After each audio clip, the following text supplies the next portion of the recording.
আপনারা চিতই পিঠা চিনেন তো নাকি? চিতই পিঠার মতো টান দিলে রাস্তা উঠে যায়।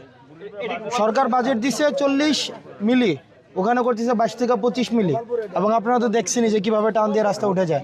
এটা আসলে, এবং এই যে মাটির উপরে হচ্ছে পিচ ঢালাই দিচ্ছে, এবং এখানে দুর্নীতি করবে, এটা হচ্ছে যে সাহসটা হইছে, এটা তো অনেক, মানে 5 আগস্টের পরে। ওই কন্ট্রাক্টরটা কই? সিরাজগঞ্জের ওই লোক কই? এই যে ওনারা সরকারি কর্মকর্তা, এখানের রাস্তার এই অবস্থা কেন? ভালো হয়েছে? আপনি স্পষ্ট কথা বলবেন, এটা কি রাস্তার কাজ কি ভালো হইতেছে না খারাপ হইতেছে?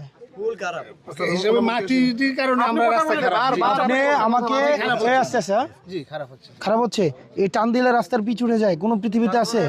আমি আপনাকে বললে আমি এখন কি বলতাম, আমরা যখন পিচটা উঠতেছে কেন? মানে আমাদের জুন ক্লোজিং, এখন জুন ক্লোজিং এ কাজটা উঠানোর জন্য একটু তাড়াতাড়ি